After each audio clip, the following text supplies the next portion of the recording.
Yo, what's going on, guys? Welcome to a brand new week and welcome to a brand new edition of what we like to call the Shifting the Culture podcast, where we talk about the different artists and different events that have impacted and still continue to impact this culture we know and love as hippity hip hop. I am your host, the vegan you believe in, Conscious Kurt, aka the Professor in the flesh, as always.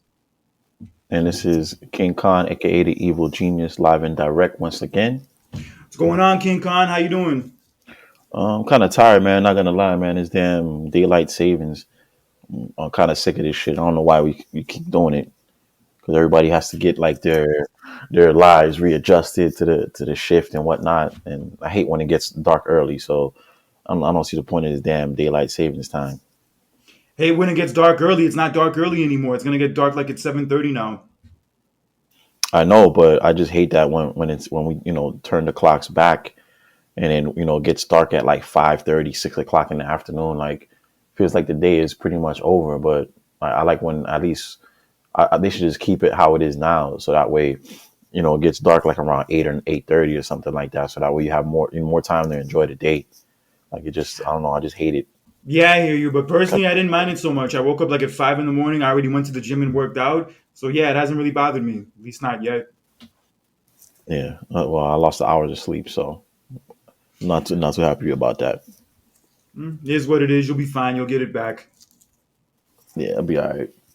All right, but anyway, let's not waste any time. Let's get into some of our main topics of the day. As Nelly was on a recent episode of The Shop, and he went on to say that he came up in the toughest era of hip hop, period, because he had to compete with the likes of Jay-Z, DMX, 50 Cent, Eminem, Ludacris. Fab was also hot at the time. Yeah, that list goes on and on for the people he had to hang with in that 2000s period. But even if it was the toughest era of hip hop, like he said it was, he held his own for a healthy chunk of that. From that 2000 to 2003 period, Nelly was white fucking hot.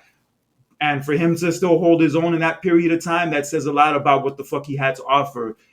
Do you agree with what he said about that era being the toughest, or do you think maybe the 90s were tougher?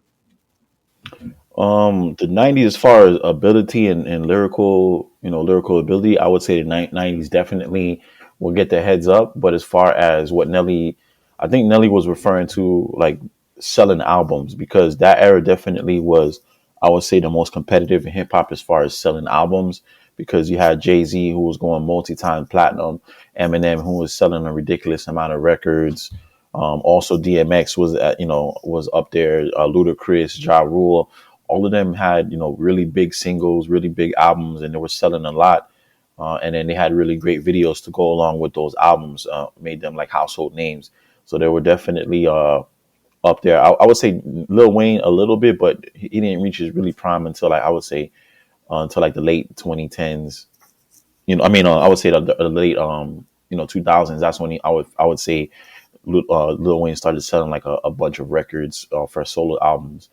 But yeah, definitely there was a lot of competition during that time, and I feel like I agree with Nelly as far as being like the most competitive, like as far as selling albums wise.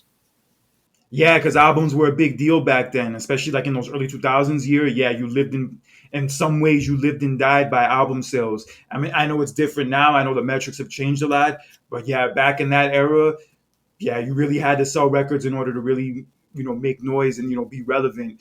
And I just remember Country Grammar when he came out, he was one of the hottest dudes in the game. I would say like in that 2000 year alone, I think it was probably like the number one or at least number two dude out, at least maybe behind Eminem. Yeah, Country Grammar still slaps to this day. It was a solid ass album.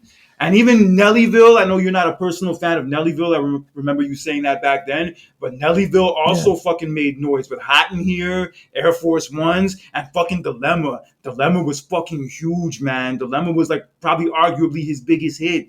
If you do a song with one of the girls from Yeah. Destiny's Child, you're in good shape. Yeah, he definitely, did his thing. And the Country Grammar album, definitely a classic. There's a bunch of joints on that album, and definitely solidified.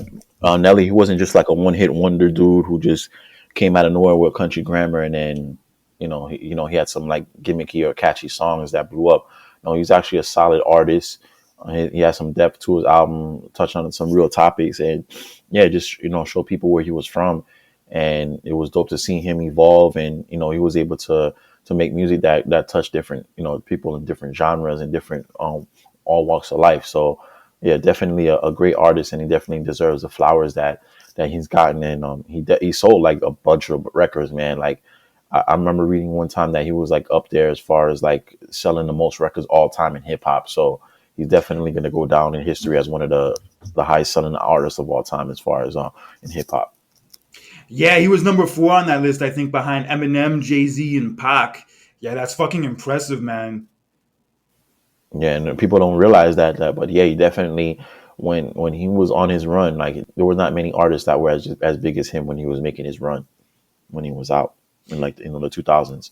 He was influential too with like his gear. He had that Vocal clothing line back then. He also wore like the band-aid underneath his eye. That shit was a big deal. And the fucking Yeah, people do-rags. started doing that shit.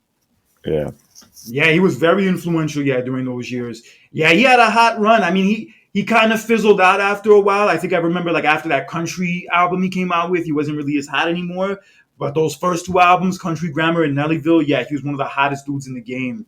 Yeah, he was one of the first hip hop artists to dabble into country music. He had that song, what was it called? Holding My Head over All and in over my again, head. something It's like all in that. my head. That's what it was called. Yeah, yeah, yeah. He was one of the first hip hop artists to cross over in the country, and that song was a big country hit as well. And then Ride With Me is kind of like a country song. So yeah, he definitely crossed the line between hip hop and country music and different different genres making pop music. So he definitely did his thing. Also put St. Louis on the map. Yeah, he did. Just the one thing I didn't like about him is he fucked up the Air Force One game. Before that song came out, I was able to get my Air Force Ones for about 65 for the lows, 70 for the mids. But then ever since that song came out, it kind of commercialized Air Force Ones, and I felt like they were never the same since that song came out. So that's the one gripe that I had with What do you mean they became more expensive? You just thought they became like too commercial and not cool anymore? yeah, it became too commercialized. Like the uptowns, as we called them, used to be like people from New York used to wear them, and some people up north. But then once that song came out, it kind of commercialized it, and because they used to be like exclusive or things only people who knew about them or rock, but then they commercialized them, and I don't know, it didn't have like the same like it didn't hit the same anymore because everybody had them already. It was different when you had an exclusive pair of Uptowns in a color that nobody ever seen, and then now all of a sudden this song comes out and then everybody has Uptowns, so kind of like watered down, like making it as a statement as far as when you were rocking them. So I was kind of upset about that, and then also because they got commercialized and so popular that unfortunately they had to they had to hike up the prices on the shoes, so I kind of sucked about that as well. Yeah, I guess in a sense it was kind of like an exclusive club when you had Air Forces, but then after that song came out, it wasn't Yeah, an exclusive club anymore. Like everybody had them, everybody was wearing them, so you didn't yeah, really feel as exactly. cool So anymore when you had them. exactly, it was like just like, oh, I got everything, I got something that everybody else has, so kind of like watered that down. But anyways, other than that though, Nelly definitely held his own, especially during the times when this is when like Napster was out, LimeWire, when all these these different platforms were out where people can like download and pirate music offline. So he was definitely able to still to keep afloat and sell a bunch of records even with all that downloading illegally online that was going on back then.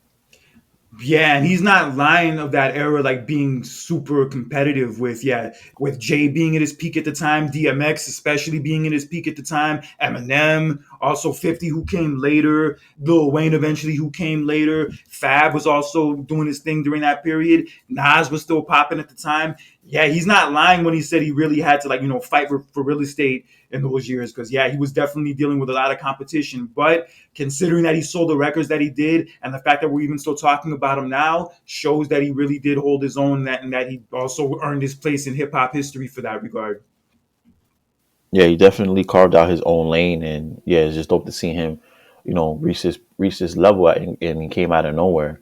So shouts out to Nelly, man. Definitely, I definitely agree with him when he's saying he did come up in one of the most competitive eras in hip hop. Yeah, Can't lie about that. Nobody's gonna lie. had his success there and also got with Ashanti too. He won in life. Yeah, yeah, definitely. Remember those Kazaa days though? Remember those the days when we used to download music off LimeWire, and then you had to like download like five before you found one that didn't have like a drop, Yes, that of didn't have course. like that was funny. The shit, the drop. You would just listen to the song and you think, okay, this one is good, and then like 5, 10 seconds into the song, you'll hear that. Remember that that drop that used to come on. Damn son, where'd you find this one? Or Trapaholics, or some shit like that was or DJ K Slay would tag the song. But yeah, those are some fun times, man. Be able to find music that easily, before the streaming days came about. So I remember those times. Yeah, that early to mid 2000s period of hip hop was a lot of fun. It wasn't the same as the 90s, I'll grant you that, but yo, it was still popping. Those are like my high school years, and yeah, I remember that shit very vividly. Yeah, that shit was as popping as it had ever been by that point.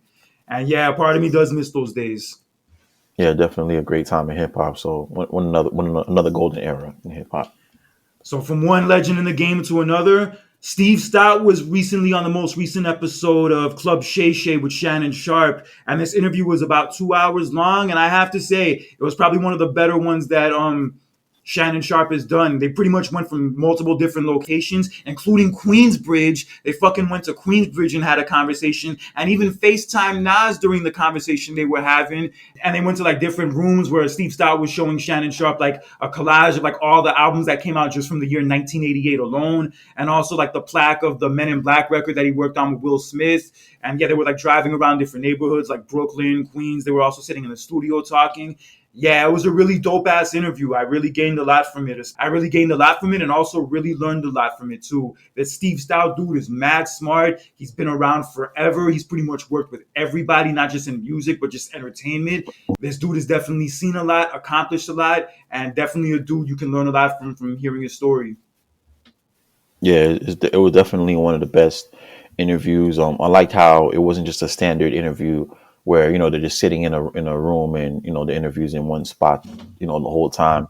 I like how, like you said, they went to Queensbridge, then they went to Steve Stoute's office and other areas and driving around the Queens and Brooklyn and wherever throughout New York. So it was just a dope interview, and I felt like it was they really connected.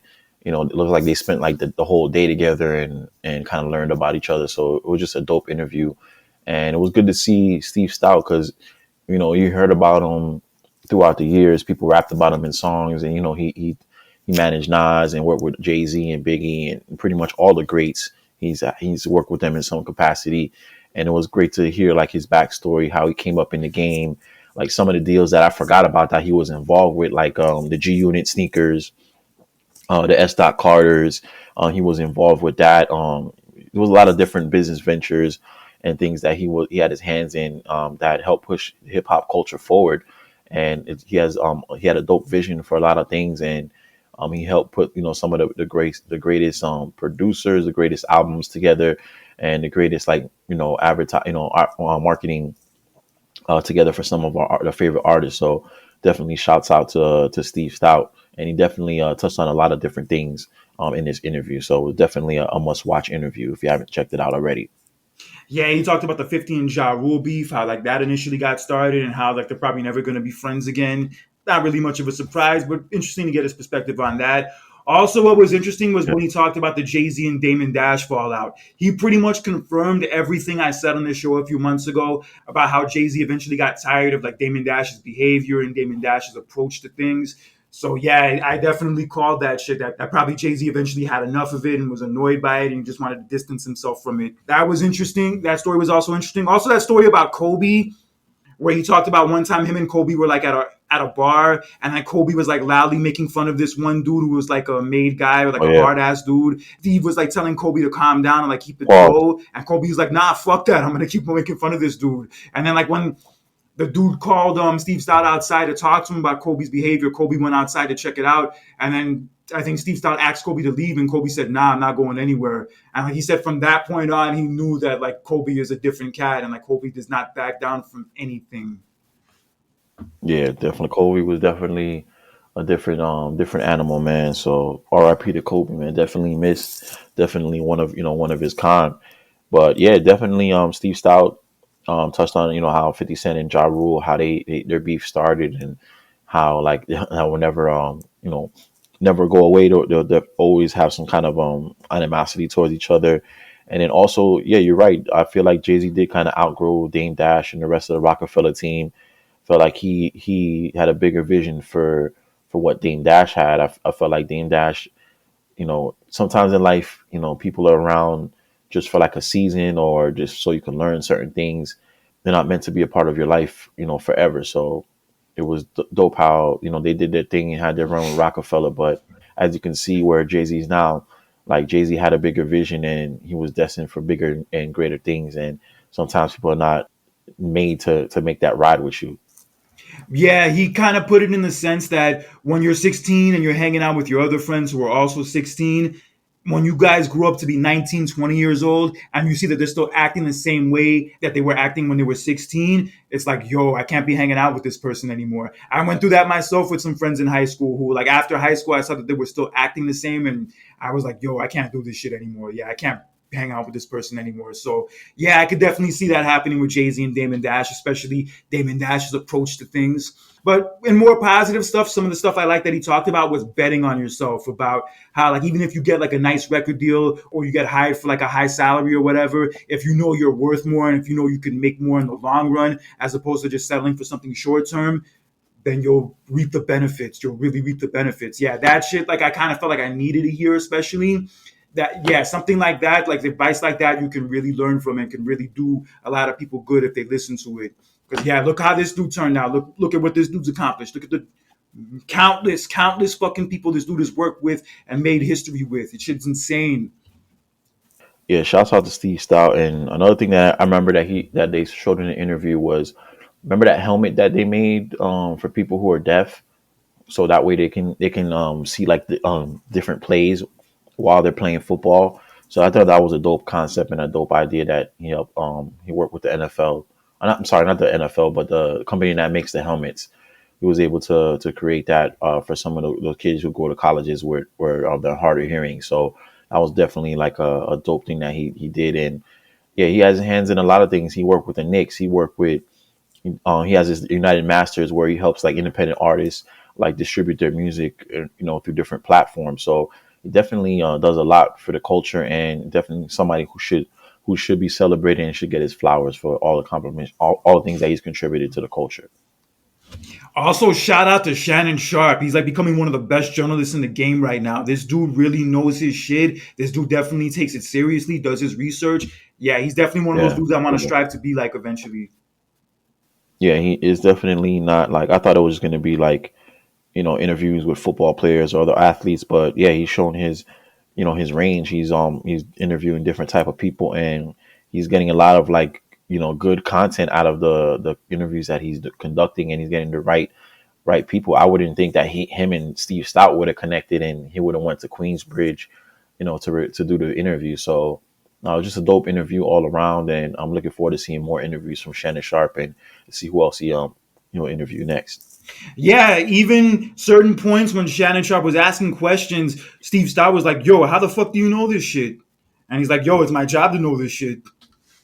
Yeah, he definitely did his research and put time and effort into it. So shouts out to him, man. Yeah, and he even said that he made more money from that Cat Williams interview from a few weeks ago than he ever made from playing football. Holy shit. In 1 year, yeah. Yeah, Holy that's enough. shit. That Yeah, he made a lot of money off of advertisements, and yeah, that video blew up, man. Everybody, I'm sure, saw that interview at one time or another. We got to get fucking Cat Williams on this show. Yeah, good. He probably has a waiting list for that. Yeah, He's on pretty much every podcast now. I saw he was on Joe Rogan the other day, got to so check he's that one making his out. rounds. Yeah, Yeah, I know people have a love-hate relationship with Joe Rogan, but he has some interesting guests on there. I fucks with that. But the thing I liked about the interview was when he was talking about LL Cool J, and he talked about with LL Cool J style, there's no middle ground. His music is either very hardcore or in your face, or it's like love R&B songs and like that kind of vibe. yeah, and yeah, he threw some flowers to LL Cool J as well, because LL Cool J wasn't afraid to experiment. He would come out at everybody, man. He would, veterans or new people coming in the game, and he would try to establish himself as the best on the mic.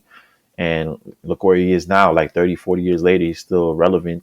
He still dropped the album and did a big tour last year for the 50 years of hip hop. So yeah, LL Cool J, reinvented himself multiple times. Like he came out in the 80s and was able to recreate himself with Mama Said Knock You Out, with Doing It, 4321, and then Love You Better. So he's done a lot of different things, and he stayed relevant, throughout the years, and was able to experiment and try new things, and was able to still stay, on top of mind when it comes to music. Still stayed relevant. So shouts out to him. Yeah, longevity like a motherfucker and hits out the ass. Hits out the ass. He goes from dropping I Can't Live Without My Radio and Bad, and also I Need Love, to Mama Said Knock You Out, Around the Way Girl, and then Doing It, Hey Doing It. Lover, also Lounging. Yeah, he had a great run. And then even the songs in the 2000s like Love You Better, Paradise, and yeah, whatchamacallit, and Headsprung. Headsprung's a fucking Headsprung. dope Yeah, ass Headsprung too. track. Yeah, longevity like a motherfucker, man. And he wasn't also afraid to experiment. Yeah, because he did certain albums that ended up not being good and not being received well, but he was willing to do those things just so he could try it out and see whether or not it would work. And then when he would come back with the album after that, it would slap. And he's exactly right, because I remember walking with a Panther. I remember like not really getting a lot of traction compared to his other work. And then a year later, he came out with Mama Said Knock You Out. Fast forward to like the mid 90s, he did 14 Shots to the Dome, which I heard got a lot of bad reviews. And then after that, he had Mr. Smith, and then yeah, he bodied it with that one. Yeah, So yeah, he's spot on with that analogy. yeah, definitely. And then that Phenomenon song, remember that album? Yeah, that Whatever was around the album time he had was. beef with cannabis. Yeah, that was around that period. Yeah, Four, three, two, yeah, one. he was. Yeah, he was trying to do something different too. So yeah, he definitely tries different things and to see what hits and what doesn't. And yeah, he reinvents himself and comes back with another hit. So that's what you call a legend. Somebody's able to reinvent themselves, especially with society changing and just things changing, in life. That he's able to stay relevant and able to to remold himself and into a different artist. So shouts out to him. Yeah, definitely. But speaking of LL Cool J's R&B songs, let's dabble into our next topic. As Tank was recently on the R&B Money podcast, and him and Jay Valentine were having a conversation, and Jay Valentine mentioned how Fab was pretty much the best when it came to rappers who did R&B songs.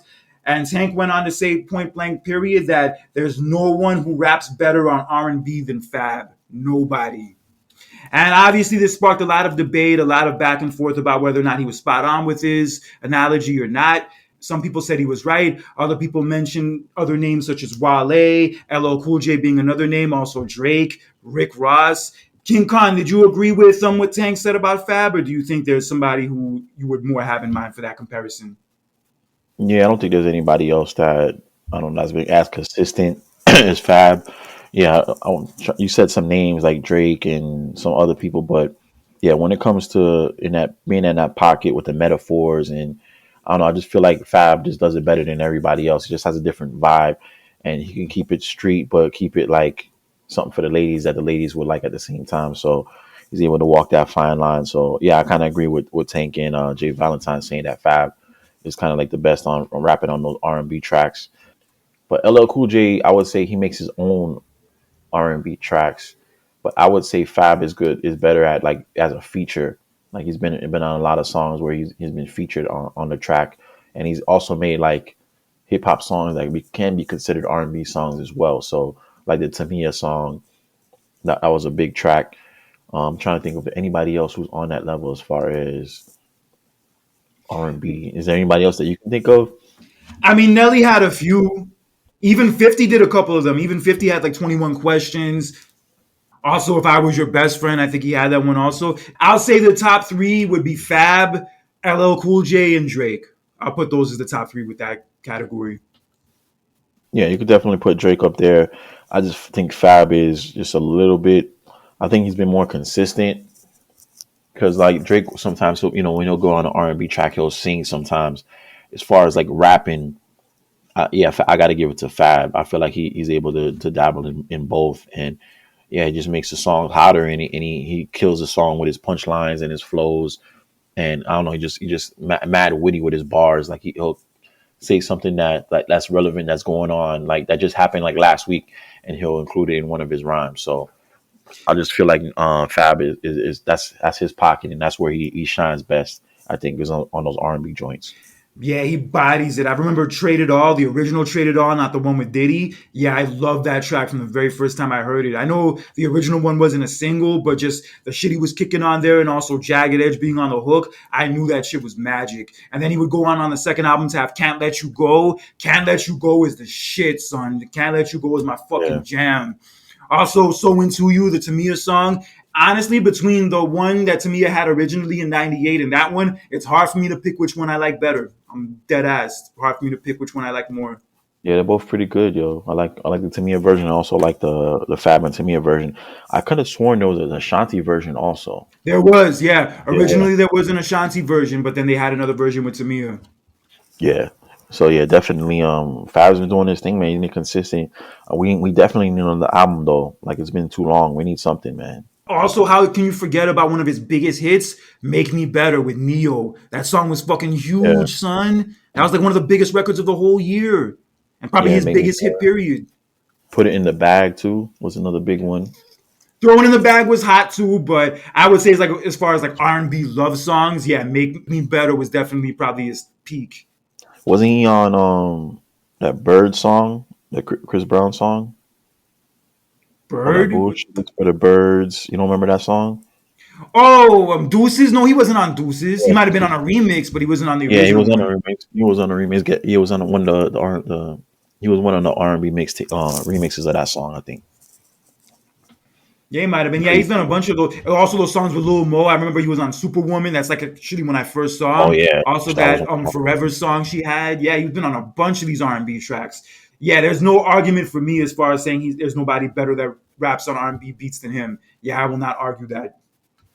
yeah. I definitely got to put Fab up there. I don't see anybody else really touching him. If there's anybody else that's on that level, definitely let us know, man. But I don't see anybody touching Fab when it comes to those collabs. Not at all. But let's get into some of our anniversaries real fast. As this past week marked the 34-year anniversary of the Kid and Play classic House Party. And looking back at it now, I think this is like one of the first real hip hop movies where like, two rappers were like actually the stars of the movie. And it had like a lot of hip hop elements in it with the whole party, with the rapping, with the dance battles, all that good shit. Yeah, this is like one of the first real ones that like really dabbled into that. And it's so funny from doing my research. Originally, that movie was pitched to Fresh Prince and Jazzy Jeff. Wow, I didn't know that. It's the first time I heard that. Imagine how much different that movie would have been with them in it. But then they ended up having Fresh Prince of Bel Air instead, which actually dropped later that year. And yeah, the rest was history. Yeah, I felt like I don't know. I felt like it was good the way it was with Kid and Play. I felt like they still were artists in their own right doing their thing, and yeah, it was definitely a dope hip hop classic movie. A lot of dope artists and actors that were getting their start. Like Martin was in it, Gina, that girl that was in Tisha Campbell's her yeah, name. She has a name, you know what bro. I mean, man. You know everybody knows who Gina is, man. Who else? They had that girl that was the mom in Baby Boy. AJ Johnson. Yeah, Shireen. Yeah, she was in there. She So still there was looks a lot good of too. Yeah, she's aged like fine wine, bro. what was the name of that group that were the bullies in our Full force. Full yeah, force. yeah, they were funny. They were mad funny in that movie. It was just a dope. And then We're gonna kick your fucking ass. yeah, that was hilarious. And then the pops. R.I.P. to the pops. He was definitely a big time comedian. He was about to blow Robin up, Harris, yeah, and Robin Harris. he passed away unfortunately right after that movie. And speaking of that, it's funny. He actually died 1 week after the movie came out. And that's sad, man, because they were able to do the House Party 2 and 3 later on, and he wasn't a part of that, but definitely it helped, made Kid and Play. They were already big, but this made them like a household name, and everybody knew who they were. People were trying to dress like them. People try to have the high top The fade. dance. Definitely the dances, yeah, the choreography and the dancing in that movie was top notch, and it was just a dope, hip hop movie, man, and it's a classic, and still to this day, it still brings back a lot of dope memories, and yeah, it just brings back to that time when that movie came out. Yeah, and this is like the beginning of the 90s, too. This is literally the beginning of the 90s. And I feel like, yeah, this movie really set the tone for a lot of those hip hop movies we would see as the 90s went on. And yeah, Kid and Play were popular before this, but yeah, this movie really took them to that next level, to the point where they had a Saturday morning cartoon. They had the House Party sequels. They even had that movie Class Act. Yeah, they Yep, were that was really another doing their good one thing during too. this period. Class Act was another funny one too. I like that one. I'll say this much. I like Class Act more than the House Party sequels. Because House Party 2 is just okay, and House Party 3 is mad whack. The only good thing about Yeah, House Party 3 is Bernie Mac. yeah, but yeah, definitely Class Act was better than the sequels. I'll give you that. But the first House Party was really dope. Oh, yeah. One of my favorite parts in the whole movie is the battle between Kid and Play, where Kid, I think, personally won the battle. Yeah, that was definitely a dope battle. And yeah, man, just a lot going on in that movie, man. A lot, and it just stands at the test of time as still a classic to this day. King Kong, do you smell something? I smell pussy. That shit was I was hilarious, watching it man. last night. Yeah, I got to check it out. I haven't watched it in a while, man. I saw Class Act was on TV like a few months ago. I was watching it. That was funny too. That was a good movie. Yeah, but nothing's fucking with House Party. Just great cast and funny. The whole movie just takes place over the course of one day. Yeah, that's true. Yeah, Yeah, but Robin Harris was definitely one of the stands out in the movie when like Kid's trying to go to the party and he won't let him go, but then Kid sneaks out anyway. And then at the very end, when Kid like gets home and tries to sneak into bed, Robin Harris is waiting for him with the belt. to whip his ass. Yeah, that was funny. Yeah, great movie, great cast, mad funny. Yeah, very enjoyable movie to watch. If you haven't watched it at all or haven't watched it in years, I suggest going back to watch it. I'm telling you, you're gonna have a good time. Yeah, definitely check it out. Also, don't watch the newer one that came out last year. Skip that shit. Oh yeah, that was whack. That was super whack. I didn't even see it. My best friend L saw it. He said he watched it randomly and said it sucked. And I said, "Bro, you didn't watch the original House Party, but you watched that piece of shit." Because I think LeBron had something to do with it. But yeah, Yeah, LeBron was a part of it. LeBron like was very big on House Party. He's always been a big fan of the original one. yeah, I don't know. Just some things gotta just leave alone, man. I get what they're trying to do. They're trying to bring like a an old school movie to like more more modern times. But nah, I didn't like the people who played like I guess like the new age can play. I didn't feel like they were known enough. They should have been like people or artists that were in the game right now. Yeah. That would hit out. That would it would make more sense. But and nonetheless, maybe like a Chris Brown and somebody else. Some people could actually dance. Chris Brown and Usher or something like that. That would have been dope to see them do like a dance off. I don't know, but they definitely dropped the ball as far as the cast on that one, the most recent one. Yeah, no more remakes. I'm done with these damn remakes. They're usually not good 9 times out of 10. But let's move on to our next topic. As 1 year later, we had the release of the street classic New Jack City, starring Wesley Snipes, Ice T in his acting debut, Chris Rock in his major film debut, also Alan Payne, who many of you probably know from this, as well as Jason's Lyric. He was also on The Cosby Show towards the end. Also, Judd Nelson from The Breakfast Club. Also, Mario Van Peebles, who's also the director. Vanessa Williams from the show Soul Food, not the movie Soul Food. And also Bill Nunn, the late Bill Nunn, rest in peace. I'll be sure. No, Christopher Williams was his name. Christopher Williams, that's the dude's Oh yeah, name. you know what I'm doing. They're Yeah, related though. I got you. They look mad.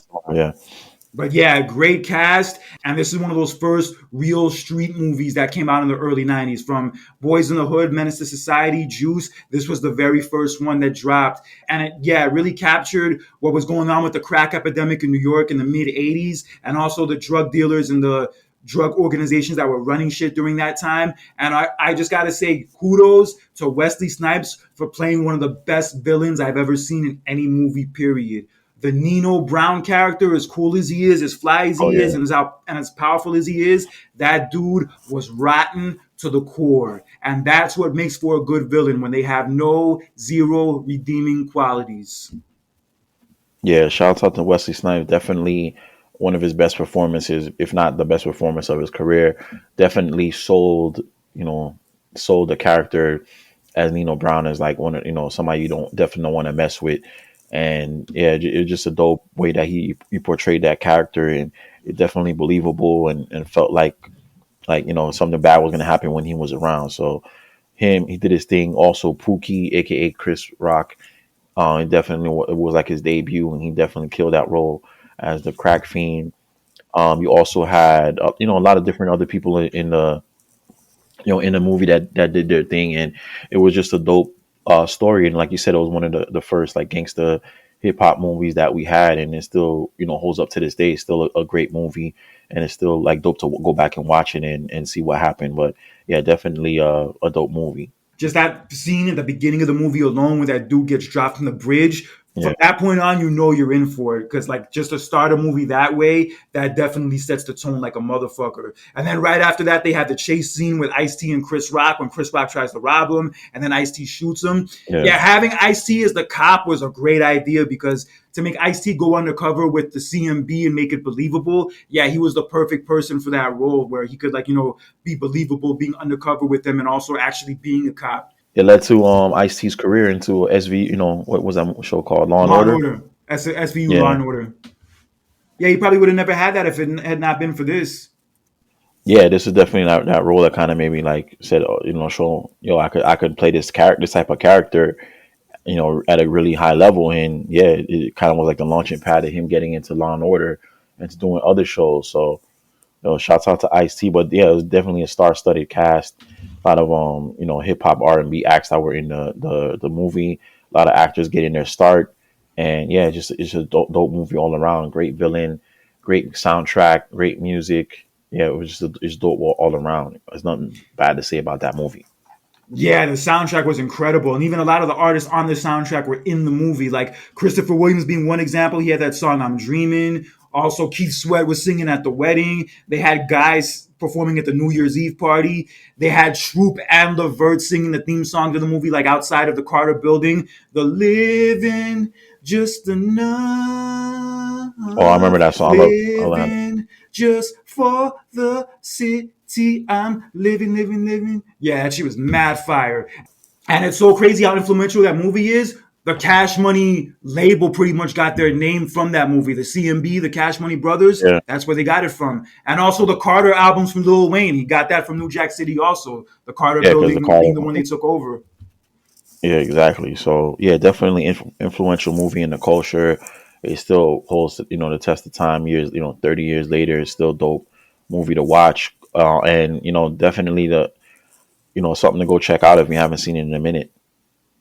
Yeah, one of my favorite movies from that year, and definitely one of my favorites of that early '90s period of hood classics. And also my favorite Wesley Snipes movie too. Other than Blade, I'll say this is my favorite one. But damn, he's such a despicable fuck in this movie. It's ridiculous. Like that one scene at the wedding when the wedding gets shot up by the rival gang when he uses the little girl as like a shield. That's where I was saying to myself, like, yo, this dude's a piece of shit. Yeah, that was a bad that was a wild scene, but yeah, it definitely made his character believable though, at least. Yeah, and the way he dies at the end is crazy when he actually gets off, and then that old dude who lives in the building has been trying to like, get rid of him, just shoots him, and he falls Yeah, off the balcony with the handcuffs on. Yeah, shit's crazy. yeah, it was a dope movie, man. But yeah, he Uh, was talking shit to the end. all right, but let's move on to our next topic. As this past week, yesterday actually, marked the 27-year anniversary of the death of one of our personal favorite rappers, the Notorious B.I.G. At just 24 years old, he was in Los Angeles at a Vibe party, and the party got shut down early. And then him, Diddy, and the rest of the crew were leaving. Diddy was in one car, Biggie was in another car. And then as they were stopped at a stoplight, or another car pulls up to the side of them, bust out a few shots, a few of those shots hitting Biggie. And unfortunately, Biggie would be pronounced dead not too long afterwards at the hospital. I know he was your favorite rapper at the time. Like, how did you feel when you got that news? What did it do to you? I was devastated. I didn't want to believe it. I was really devastated, man, because I was like the first like celebrity slash artist that that passed away, and he was so young, and he was on the top of the game, and he was the hottest artist at that time. And then for him to be just to pass away like that, like it was just sad, man. Especially after Tupac had passed away like a few months earlier, it's just a bad time, man.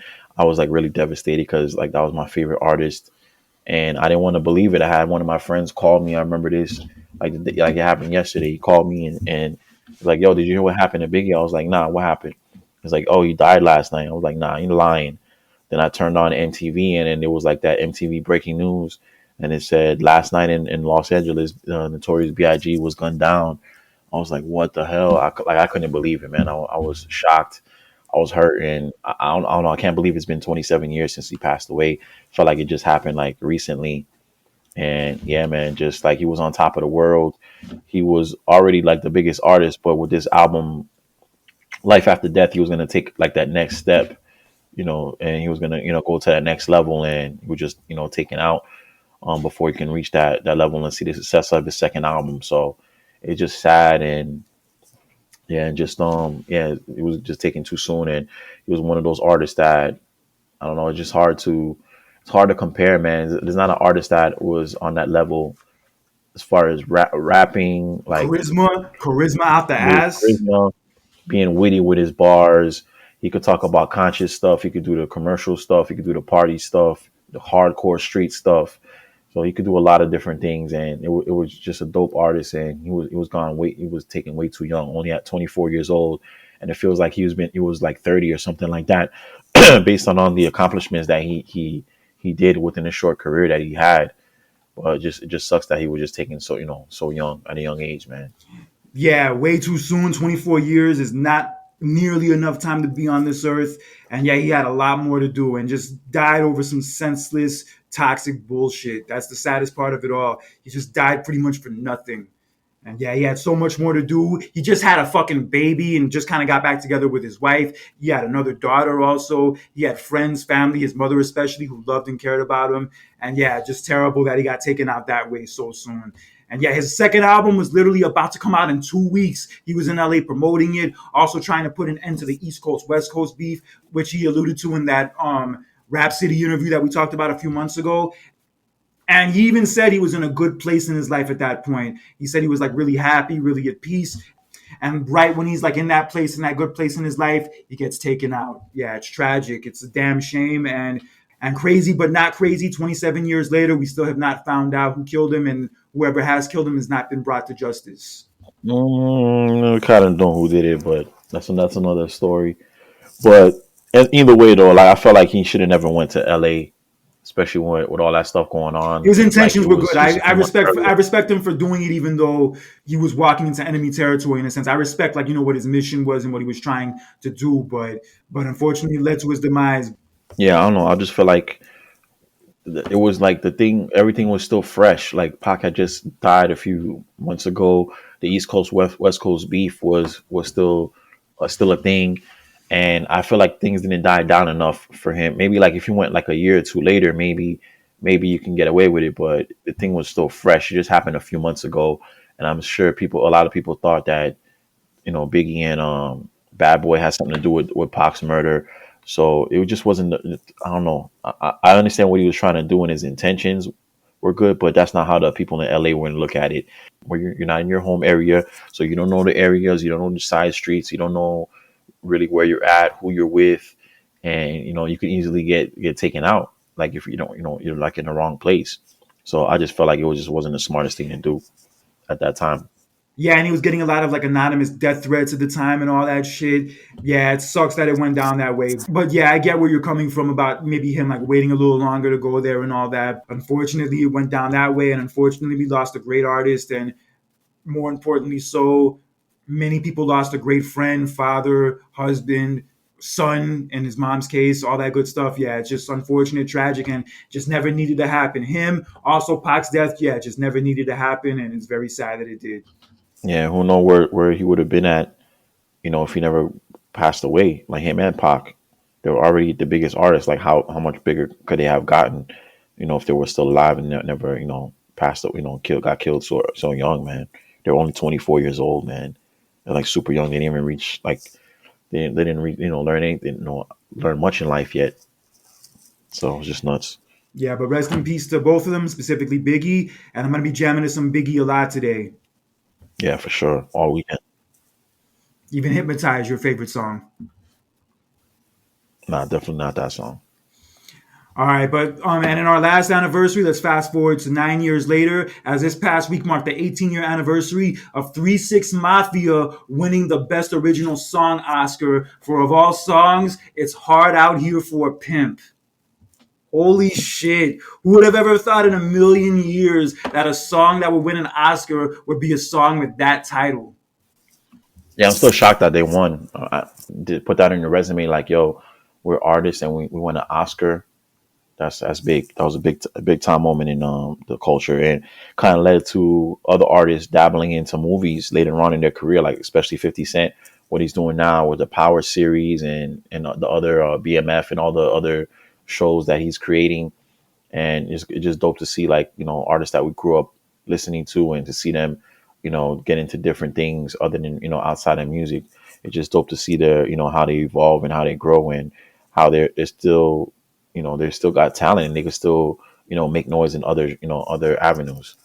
And just seeing them on stage, like the way they were dressed, getting their acceptance speech, yeah, it was so different. It's like so like not Oscars vibe. And they even performed the song at the Oscars too. Yeah, it's just crazy. Yeah, they were the first hip hop group to win that Oscar. I know Eminem won it a few years earlier for Lose Yourself, but yo, 3 6 Mafia winning it for this track, yeah, that shit was definitely history. Also, a great moment for the South too. I feel like it went full circle from that one moment at the Source Awards when Outkast won the Best New Artist award and they got booed and they had that speech about how like the South had something to say too. So they went from that all the way to over a decade later, 3 6 Mafia winning a fucking Oscar. Love that shit. Yeah, it was a big thing, and it was dope to see 3 6 Mafia get some shine, because they were a very big group, in the South, and they had a lot of hits and a lot of club bangers, to the point where laws had to be passed where they couldn't play their music in clubs anymore, because people were getting so rowdy and crazy when tear the club up, and songs like that used to come on. So, but definitely a dope collective group. They had a lot of classic joints, a lot of dope albums, and yeah, the Juicy J, Paul, the whole crew. Yeah, it's dope to see them get that moment in front of the world, and people finally respected and knew who 3 6 Mafia was, if they didn't know who they were already. After that, Yeah, definitely legends from the South, history makers. And yeah, Hard Out Here for a Pimp is a dope song. And also, if you haven't seen Hustle and Flow in a while, go back and watch it. That's a good ass movie.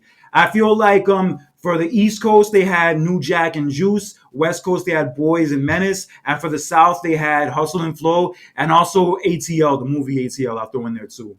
yeah, I could say that was a good analogy, good comparison. So shout out to 3 6 Mafia for making history and winning that Oscar. And I wonder what history is going to be made at the Oscars tonight. I don't think it'll be on the same level as this though.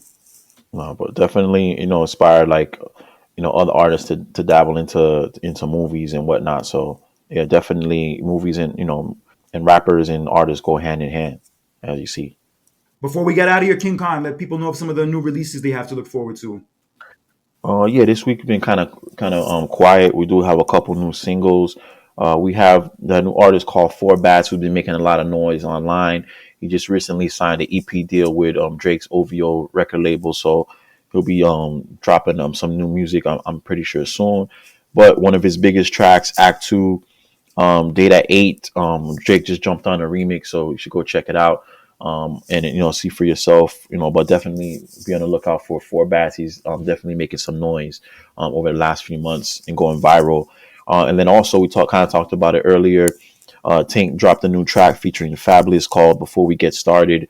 It's a new R&B joint with Tank. Been a long time producer, writer, artist, and he taps in with Fabolous, who's one of the best, if not the best, when it comes to jumping on R&B tracks. So it's just a dope track, for both of them doing their thing. So go ahead and check those two tracks out. But that's kind of like all we got for this week. So be on the lookout for some more new music coming out, probably by the end of the month. Hopefully we'll get that Kanye and Ty Dolla Sign Vultures Volume 2. Yeah, looking forward to all that. Looking forward to listening to these new projects. And King Kong, before we get out of here, let people know how they can listen to past episodes of the podcast and also how they can follow us on social media. If you want to find us on social media, just search Shifting the Culture, search at Shifting the Culture Podcast. We're on TikTok, Instagram, Facebook. So go ahead and check us out, YouTube. And then, yeah, if you have want to check out some of our past episodes, or if you have any topics or want to be a guest host on one of our future episodes, visit shiftingtheculturepodcast.com and hit us up. Let us know what you think and listen to some of our past episodes. Yeah, listen to it. Check us out. Let us know if you'd like to be a guest on the show. And also feel free to debate with us about any of the points we make on any of these episodes. But until next time, for King Khan, this is Conscious Kurt with another edition of Shifting the Culture. Take care. Have a good rest of your weekend. And also remember, most of all, whether you're an old school head or a new school head, respect, the motherfucking culture. Have a good one, guys. Peace.